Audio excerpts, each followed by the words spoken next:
Captain Jake Morrison stood on the bridge of the USS Horizon as enemy ships filled the dark space around them. Red warning lights flashed across every screen. The sounds of battle echoed through the metal halls of his ship. "How many are out there?" Jake asked his crew.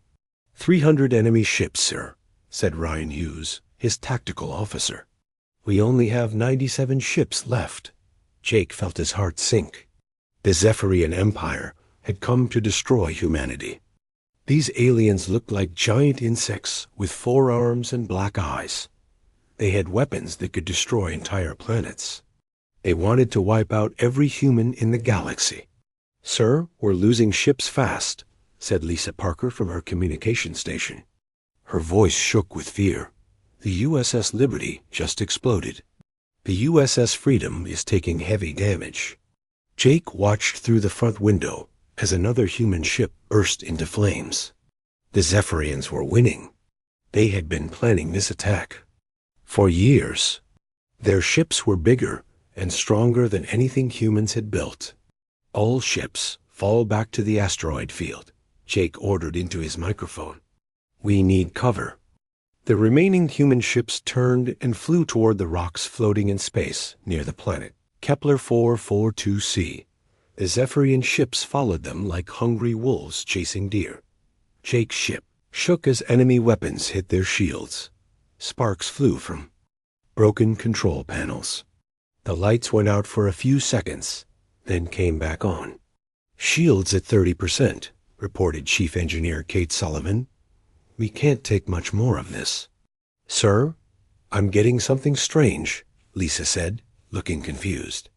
At her screen, "There's a signal coming from inside the asteroid field." "What kind of signal?" Jake asked. "It's old Earth naval codes from the year 2045. But that's impossible. Those codes are over 300 years old." Jake frowned. "Nothing from Earth should be out here. This system was 40 light years from home. How could an old Earth signal be here?" "Can you trace where it's coming from?" he asked. Lisa worked at her controls. "Yes, sir. It's coming from inside the largest asteroid cluster. There's something big hiding in there." Another explosion rocked the ship. The Zephyrians were getting closer. Jake had to make a choice. He could try to fight and watch his crew die, or he could investigate this mystery signal. "Take us to that signal," he ordered. "Sir, that's dangerous," Ryan said. "Those asteroids could crush us." "We're dead if we stay here," Jake replied. "At least this gives us a chance." The USS Horizon flew into the asteroid field. Huge rocks floated all around them. Kate had to use the ship's engines carefully to avoid hitting them. The Zephyrian ships followed, but kept their distance. The asteroids made it hard for them to get a clear shot. "There," Lisa pointed at her screen. "I see it." Jake looked at the main display. Between 2 giant asteroids, partly hidden in shadow, was a ship. But it wasn't like any ship he had ever seen. It looked old, like something from Earth's ancient past. The hull was dark gray and covered in strange markings. "That's a destroyer," Ryan said with surprise. "An old Earth destroyer. But how did it get here?" "I'm reading the name on the hull," Lisa said. "USS Phantom." Jake felt a chill run down his spine. He had heard that name before, in stories told by old spacers in bars across the galaxy. The Phantom was supposed to be a legend, a ghost ship that appeared when humanity was in danger. "Sir, the Phantom is sending us a message," Lisa reported. "Put it through." A voice came through the speakers. It sounded like an old man, tired and sad. "This is Commander Alex Stone of the USS Phantom. You are in great danger. Board my ship immediately." Jake looked at his crew. They were all staring at him, waiting for orders. The Zephyrians were still out there, waiting for them to leave the safety of the asteroids. "Sir, our engines are failing," Kate said. "We've taken too much damage. We won't make it out of this system." "The Phantom looks intact," Ryan observed. Its weapons are still active. I can see them powering up. Jake made his decision. All hands, prepare to abandon ship. We're boarding the Phantom. Sir, that ship has been missing for over 300 years, Lisa said. How can it still be working? I don't know, Jake admitted. But it's our only chance. The crew worked quickly to gather important supplies and data. 47 people were still alive on the USS Horizon. They would all have to fit on the old destroyer Dot as they prepared to leave. Jake looked one last time at his ship. A USS Horizon had been his home for 5 years. Now he was about to trust his crew's lives to a ghost ship from the past. Shuttles are ready, sir, reported Security Chief Danny Torres. Let's go, Jake said. The crew flew their small shuttles across the space. Between the ships, the Phantom's docking bay doors opened to welcome them. As Jake's shuttle entered the old ship, he felt something strange. The air seemed to shimmer, and he heard whispers in the walls. Once everyone was aboard, the Phantom's engines came to life. The ship glowed with an eerie blue light. Jake watched through a window as the USS Horizon exploded under Zephyrian fire. Welcome aboard the Phantom, said the voice of Commander Stone. I have been waiting for you. The ghost ship began to move, but not like any ship Jake had ever seen. It seemed to fade in and out of reality. The stars outside the windows looked different, as if they were seeing space through colored glass. Where are we going? Jake asked. Away. From here, Stone replied, to a place where we can prepare for the real war. The Zephyrians are just the beginning. There are darker things coming. Jake felt the ship move through space in ways that should not be possible. The Phantom was more than just a ship. It was something else entirely. Something that existed between the world of the living and the world of the dead Dot as they traveled. Through the strange blue light, Jake wondered what he had gotten his crew into. The Phantom had saved them from certain death, but at what cost? And who was Commander Stone, really? How had he survived for over 300 years?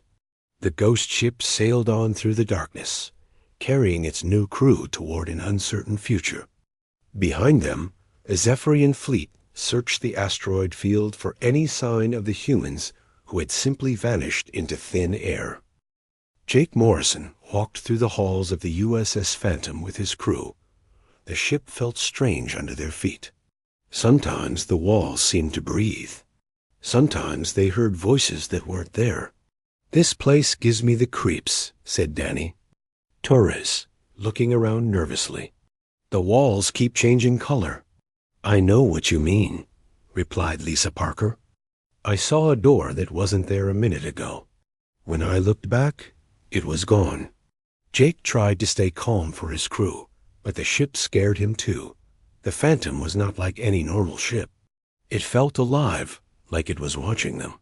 Captain, called Kate Sullivan from down the hall. You need to see this. Jake followed her voice to what looked like the engine room. But these engines were unlike anything he had seen before. They glowed with the same blue light that surrounded the ship. Strange. Symbols moved across their surfaces like living things. These engines don't use fuel, Kate said, studying her readings. They're powered by something else. Something I don't understand. What do you mean? Jake asked. They seem to run on emotion, on feelings. When I felt brave, the engines got stronger. When I felt scared, they got weaker. Ben Foster, their navigator, came running into the room. Captain, you have to see the star charts. They're impossible. They followed Ben to the navigation room. The star maps showed routes through space that couldn't exist. Lines connected distant star systems in ways that made no sense. Look at this, Ben said, pointing at the display. This route shows a path from here to Earth that would take only 3 days. But Earth is 40 light years away. That should take months. The ship doesn't travel through normal space, said a voice behind them. They turned to see a man standing in the doorway, He looked middle-aged, with gray hair and sad eyes. He wore an old Earth naval uniform. "Commander Stone?" Jake asked. The man nodded. "I am what remains of him." "I am also the ship's computer, Echo." "I am both and neither." "How is that possible?" asked Dr. Amy Chun, their science officer. "When the original Phantom was lost in 2045, we made a bargain," Echo explained. "We needed to survive to protect humanity. So we became part of the ship itself." "You died?" Lisa asked. "In a way. But we also became something more. We became the ship's soul." ECHO led them to the bridge. It looked like a normal command center, but the screens showed impossible things. Some showed battles that hadn't happened. Yet, others showed Earth as it was hundreds of years ago. "The Phantom exists between dimensions," Echo said. "We can see all times and all places at once. We know what's coming." "What's coming?" Jake asked. "The Zephyrians are not the real threat. They are just the first wave. Behind them comes something much worse, something that eats entire star systems." Jake felt a chill. "How do we fight something like that?" "By becoming like us, by joining with the ship." "What do you mean?" asked Kate. Echo looked at her with sad eyes. "The Phantom's power comes from its crew, but using that power changes them. They become part of the ship, like I did." "You're saying we have to die to save humanity?" Danny asked. "Not die, transform, become something greater than human." Jake looked around at his crew. They were scared, but they were also determined. They had joined the military to protect Earth and its colonies. Now they might have to give up their humanity to do it. "Show us how the ship works," Jake said. Echo led them to the weapons control room. The guns were not like normal ship weapons. They looked alive, like they were grown instead of built. "These weapons hit what you want them to hit," Echo explained. "They read your intentions. If you truly want to protect innocent people, they will find a way." Amy examined the weapons with her scientific instruments. "The metal is impossible. It contains elements that don't exist on any periodic table." "The ship rebuilds itself," Echo said. "It learns from every battle. It becomes stronger." Over the next few days, Jake's crew learned to work with the Phantom. They discovered that the ship responded to their thoughts and feelings. When they worked together, it became more powerful. Kate learned to merge her mind with the engines. She could make the ship go faster than light without using any fuel. But each time she did it, she felt less like herself and more like part of the ship. Ben found that he could see through time when he used the navigation system. He could plot courses to places that hadn't been discovered yet. But the visions gave him terrible headaches. Amy discovered that the ship's hull could change shape. It could become invisible or look like a different ship entirely. But touching, it made her feel like she was dissolving. Danny learned that the ship's weapons could fire in multiple directions at once. They could hit targets that were hiding behind planets or in other dimensions. But using them made him hear voices of people who had died in past battles. Lisa found that the communication system could reach across time and space. She could talk to people on Earth as if they were in the same room. But the voices she heard included dead people who had served on the ship before. Jake realized that his crew was changing. Their eyes sometimes glowed with blue light. They moved in perfect coordination, like parts of a single organism. They were becoming something more than human. "Is this what happened to you?" he asked Echo. "Yes, we fought a war against beings from another dimension. We won, but the cost was our humanity. We became guardians, watching over Earth from the spaces between worlds." "How long do we have?" Jake asked. "Not long. I can feel the change beginning in all of you. Each time you use the ship's power, you become more like us. What if we refuse? What if we don't use the ship's power, and humanity dies?" The Zephyrians will destroy Earth. The things that come after them will consume everything. Jake looked at his crew. They were still human, but barely. Soon they would be like Echo, ghosts bound to the ship forever. We knew the risks when we joined the military, Kate said. We swore to protect Earth no matter what. But this is different, Ben said. This is giving up everything we are. Maybe that's what it takes, Amy said quietly. Maybe some sacrifices are worth making. Jake thought about Earth. He thought about his sister and her children. He thought about all the people who would die if the Zephyrians won. We'll do it, he said. We'll become whatever we need to become. ECHO smiled sadly. I hoped you would say that, but I also hoped you wouldn't have to. The Phantom sailed on through the blue light between dimensions. Its crew was changing, becoming something new. They were no longer fully human, but they were. Still human enough to care about protecting those they had left behind. In the distance, the Zephyrian fleet searched for them. But the ghost ship was already beyond their reach, preparing for a war that would decide the fate of all humanity. The USS Phantom appeared like a ghost above the Zephyrian shipyard at Proxima Centauri. Jake Morrison stood on the bridge, but he was no longer the same man who had abandoned his ship weeks ago. His eyes glowed with blue light, and he could hear the thoughts of his crew as clearly as his own voice. Target acquired, said Kate Sullivan, her voice echoing strangely as she spoke in perfect harmony with the ship's engines. The shipyard is building 12 dreadnoughts. Each one can destroy a planet. How many workers are inside? Jake asked. Scanning now, replied Amy-chan. Her mind was linked to the ship's sensors. 2,000 Zephyrian workers. No human prisoners. Jake felt the weight of command. The old Jake would have hesitated to attack a facility with workers inside. But the new Jake, the one who was becoming part of the Phantom, knew that those workers were building weapons to destroy Earth. Begin the attack, he ordered. The Phantom's weapons fired in ways that defied physics.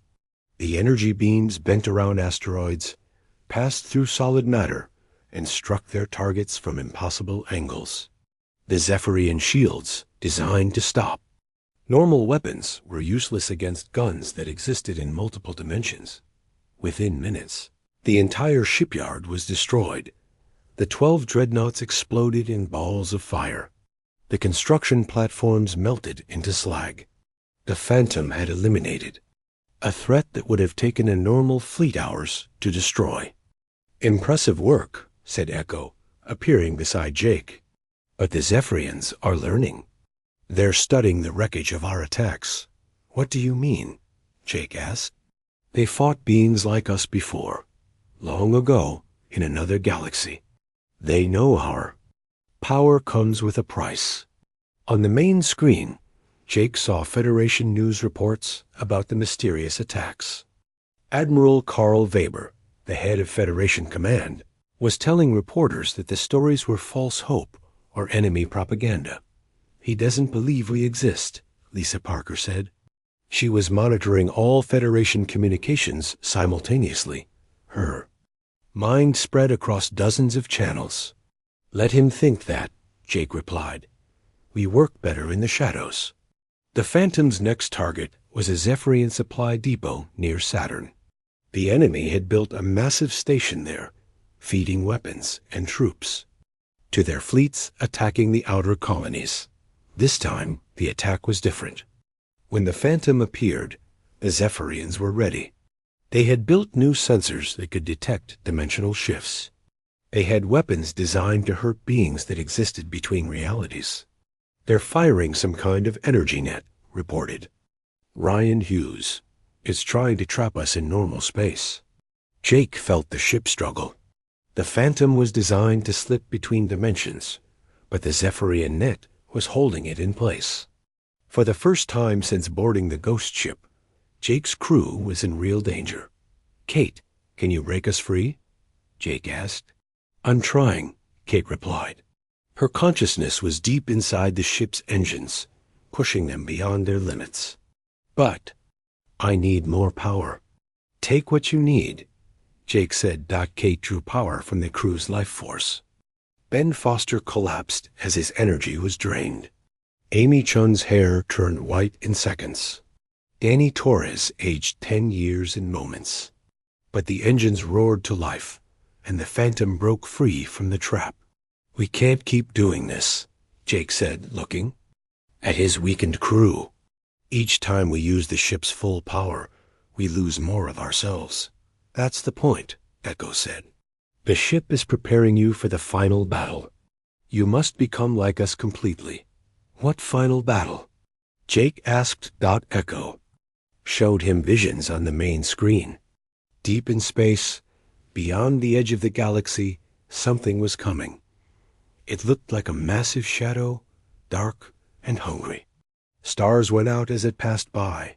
The Devourer, Echo said. It has consumed entire galaxies. The Zephyrians fled from it long ago. Now it has found this galaxy. When will it arrive? Jake asked. Soon. The Zephyrians are not trying to conquer humanity. They're trying to prepare this galaxy for harvest. The Devourer prefers organized civilizations. They're easier to consume. Jake felt sick. The war with the Zephyrians was just the beginning. Behind them came something that could eat entire star systems. How do we fight something like that? He asked. By becoming something it cannot consume. By transforming into pure energy, like the ship itself. Jake looked at his crew. They were changing faster now. Ben's eyes had become completely blue. Amy's skin had a metallic sheen.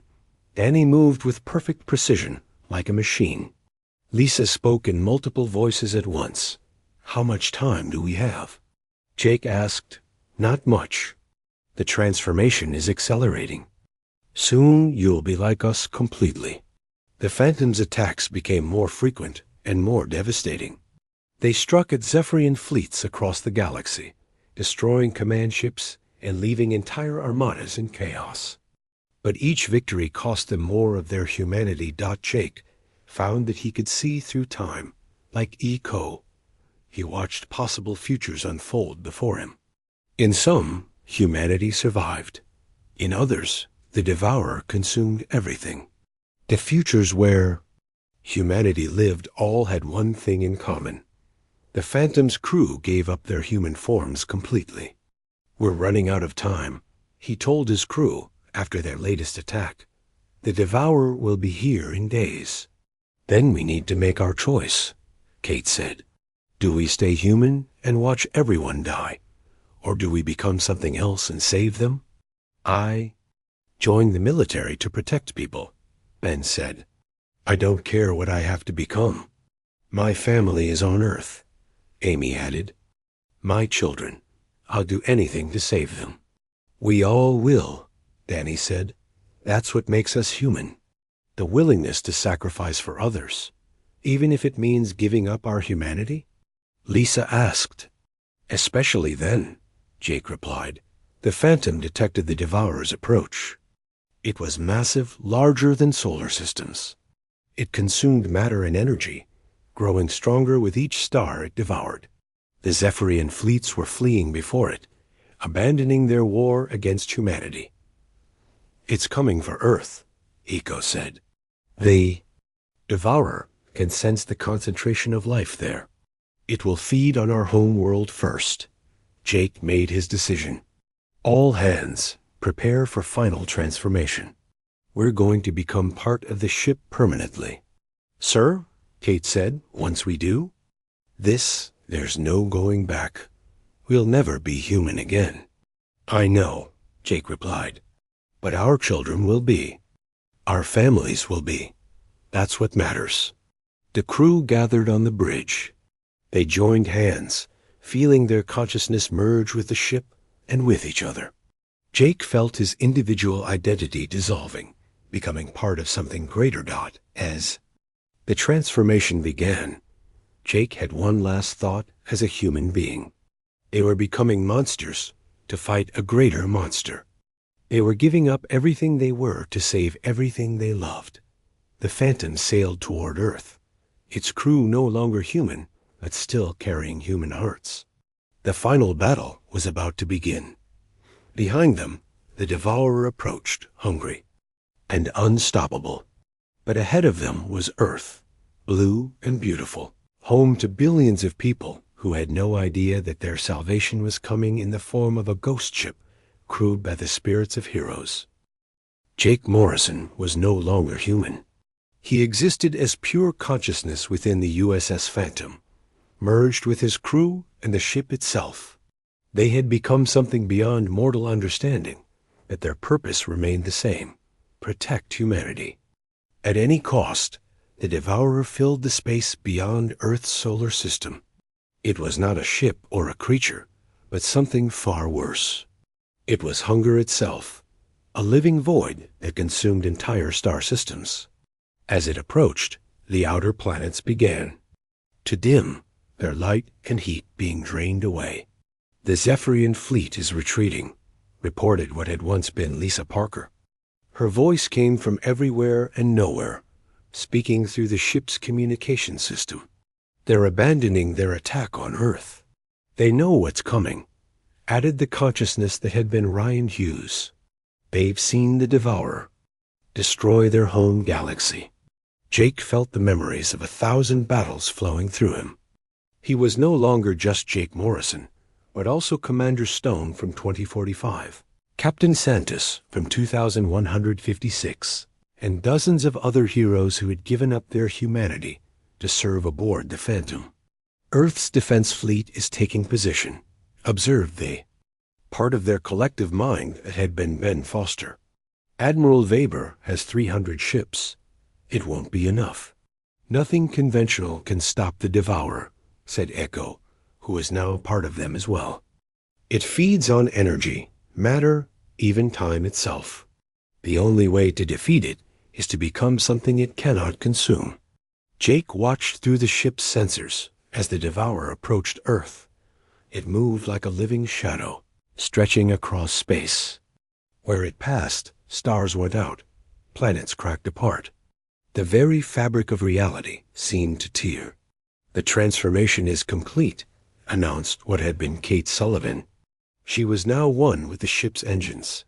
Her consciousness spread throughout. "The power systems. We are ready for the final battle." "Are we still human?"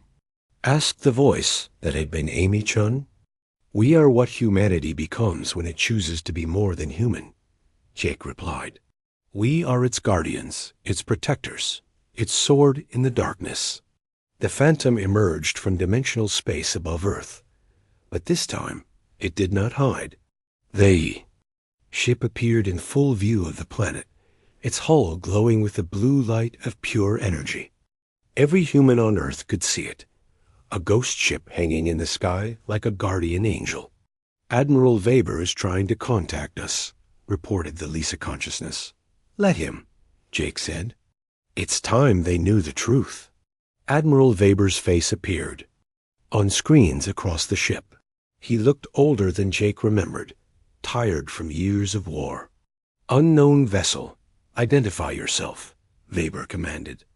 "This is Captain Jake Morrison of the USS Phantom," Jake replied, his voice carrying the weight of all who had served aboard the ship.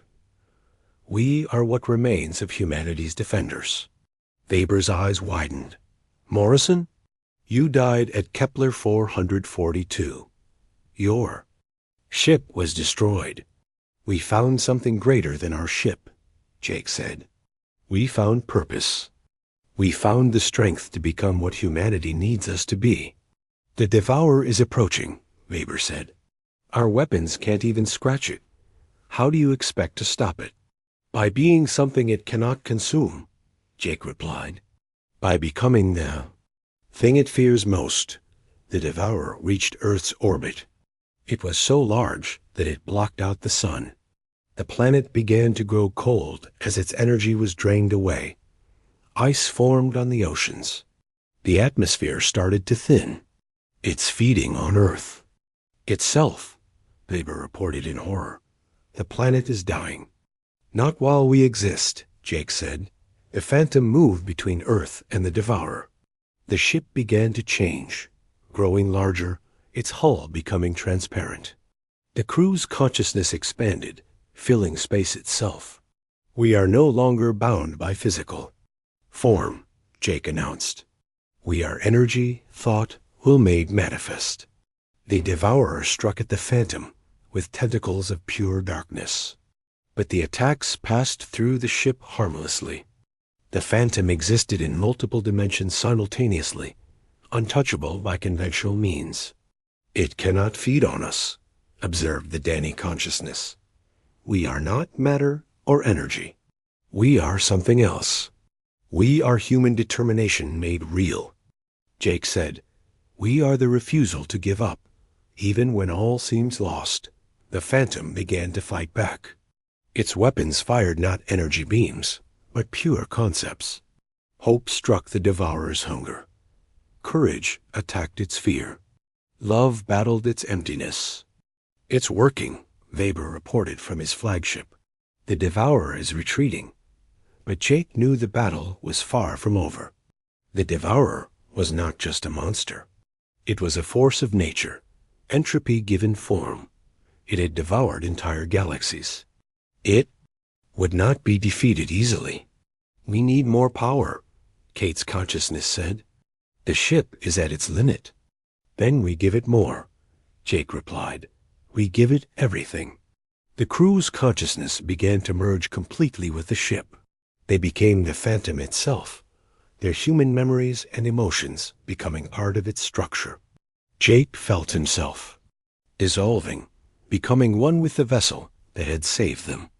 Remember us, he whispered to the universe. Remember what we were, so that humanity never forgets what it means to sacrifice for others. The Phantom grew to the size of a moon, and a planet, then a star. It became a being of pure light, powered by the love its crew had for humanity. The Devourer recoiled, unable to feed on something so fundamentally opposed to its nature.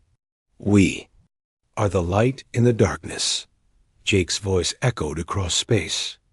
We are the hope that never dies. We are the part of humanity that refuses to surrender.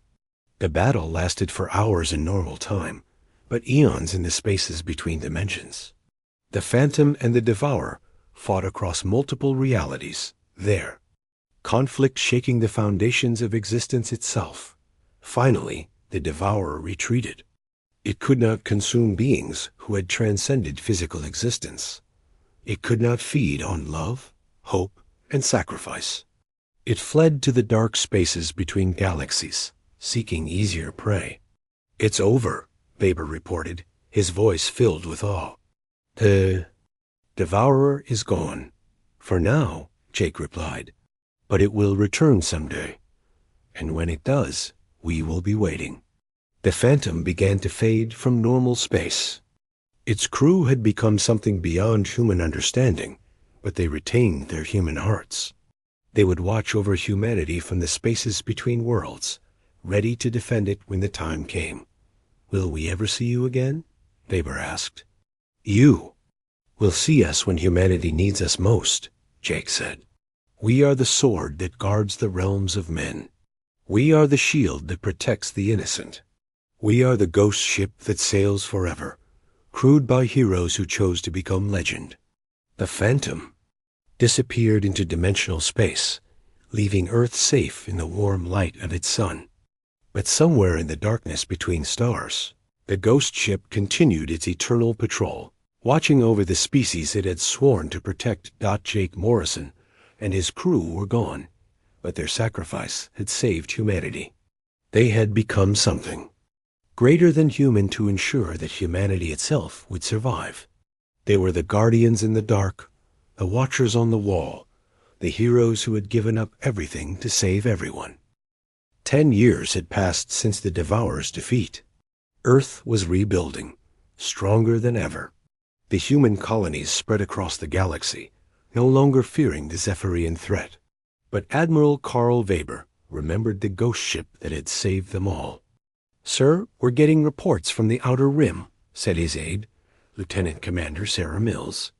Pirates are attacking the mining colony on Kepler 438b.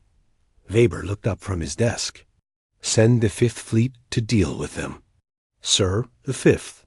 Fleet is 3 days away. The colony might not last that long. Weber felt helpless. Even with all their ships, they couldn't protect every human settlement. The galaxy was too big, and there were too many threats. Keep monitoring the situation, he ordered.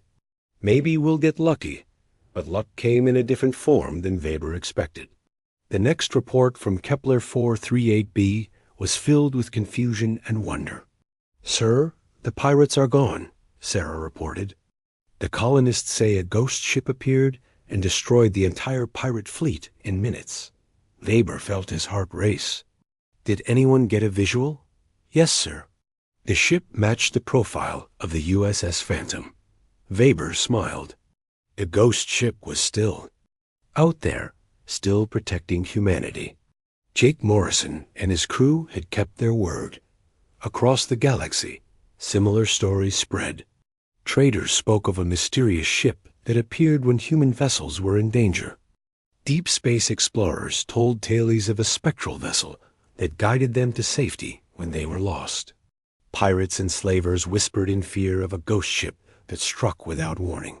On the research station orbiting Tau Ceti, Dr. Linda Roberts was studying dimensional physics when her instruments detected something impossible. Are you seeing this? She asked her colleague, Dr. Mark Patterson. What is it? Mark asked, looking at the readings. There's a ship out there, but it's not in normal space. It's existing in multiple dimensions at once. They watched as the Phantom briefly appeared in their reality, then faded back into the spaces between worlds. For just a moment, they could see its crew on the bridge. The figures looked human, but they glowed with an inner light. They're watching us, Linda whispered. The heroes who gave up their humanity to save ours. Do you think they're still conscious? Mark asked. Still aware of what they've become? I think they're more aware than we are, Linda replied. They can see things we can't. They know when we're in danger before we do. On Earth, in the military academy where new officers trained, instructor Captain Bill Rogers told his students about the Battle of Earth. The Phantom didn't just save us from the Devourer, he explained. It showed us what we could become, what we're capable of when we put others before ourselves. But, sir, asked Cadet Jennifer Lewis, didn't they lose their humanity? Isn't that a tragedy? Rogers thought carefully before answering. They transcended their humanity. They became something greater. But they did it to preserve what was best about being human, the willingness to sacrifice for others. Will we ever see them again? Asked another cadet. You'll see them when humanity needs them most, Rogers replied. They're still out there, still watching over us. In the depths of space, the USS Phantom sailed between dimensions.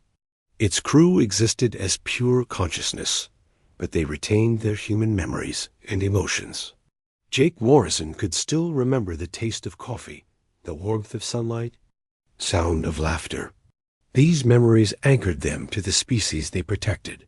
New threat detected, announced the Lisa consciousness. Something is coming from the Andromeda Galaxy. What kind of threat? Asked the collective mind that had been Jake's crew. Unknown, but it's heading for Earth. The Phantom turned toward the approaching danger. Through their enhanced senses, they could see it clearly. It was not like the Devourer. This was something else, something that fed on civilization itself. The corrupted, said Echo, accessing memories from the ship's vast data banks. They turn advanced species against themselves. They use our own technology and knowledge to destroy. U.S. How do we fight something like that? Asked the Kate consciousness. By being what we've always been, Jake replied. Guardians. Protectors. The sword in the darkness. The Phantom began to move toward Earth, but this time it was different. The ship appeared in normal space, fully visible to every human sensor. In the solar system, Admiral Weber, now older and grayer, stood on the bridge of his flagship. "The Phantom is back," he announced to his crew. "Something big is coming." The ghost ship settled into orbit around Earth, its blue glow lighting up the night sky. People all over the planet looked up in wonder and fear. The legend had returned. Jake's consciousness reached out to Weber's ship. "Admiral, we need to talk." Weber appeared on the Phantom's bridge, but not physically. His image was projected through dimensional space, allowing him to stand among the ghosts of heroes. "Morrison," Weber said, looking at the glowing figure that had once been his fellow officer. "You look different." "We are different," Jake replied, "but our purpose remains the same. Earth is in danger." "What's coming?" Weber asked. "The corrupted. They turn civilizations against themselves. They make people believe that their neighbors are enemies, that their leaders are traitors, that their way of life is wrong." "How do we fight an enemy that uses our own minds against us?" Weber asked. "By remembering what makes us human," Jake said. "By holding on to hope, love, and unity. By refusing to let fear divide us." The Phantom's sensors detected the first signs of the corrupted's influence. Across human space, colonies began to rebel against Earth. Ships turned on their own fleets. Brothers fought sisters. The enemy was already here, spreading like a virus through human society. "They're using our communication networks," observed. "The Amy consciousness. Every message, every news report, every social media post is being twisted to create division." "We can't fight this with weapons," Jake realized. "We need something else." "What do you suggest?" Weber asked. Jake looked at his crew, their consciousness shining with the same determination they had shown as humans. "We become human again. Not physically, but spiritually. We remind people what it means to be human." The Phantom began to broadcast across all human frequencies. But instead of words, it sent emotions. Hope, love, unity, the memories of what humanity could be when it worked together. "People are responding," reported the Ben consciousness. "The fighting is slowing down. It's not enough," Jake said. The corrupted are too strong. We need to do more." The crew made a decision that surprised even them. They chose to sacrifice part of their transcendent existence to save humanity's soul. They poured their own memories, their human experiences, their love for their species into the broadcast. Across the galaxy, humans stopped fighting. A child on Mars remembered why she loved her brother. A soldier on Titan remembered why he joined the military. A politician on Europa remembered why she wanted to serve her people. "The corrupted are retreating," Weber reported with amazement. "Whatever you're doing, it's working." "We're giving them back their humanity," Jake said. "We're reminding them what it means to be human." But the cost was enormous. Each memory they shared, each emotion they broadcast, made them less than they were. They were becoming more human again, but also more mortal. "We're fading," Kate's consciousness whispered. "We can't maintain this level of existence much longer." "Then we make it count," Jake replied. The Phantom's final broadcast reached every human in the galaxy. It carried the simple message that had always defined humanity. We are stronger together than apart. We protect those who cannot protect themselves. We sacrifice for others because that's what makes us who we are. The corrupted fled, unable to infect a species that remembered what it meant to care for each other. But as they retreated, the Phantom began to fade. "Are you dying?" Weber asked. "We're becoming legend," Jake replied. "Our work here is done. Humanity knows how to fight this enemy now. You know how to stay human. Will you come back if we need?" "You?" Jake smiled, and for a moment he looked exactly like the young Captain Weber had known years ago. "We'll always be here, in the spaces between heartbeats, in the pause between breaths." Whenever humanity faces its darkest hour, the Phantom will sail again. The ghost ship faded from normal space, but its crew's sacrifice lived on.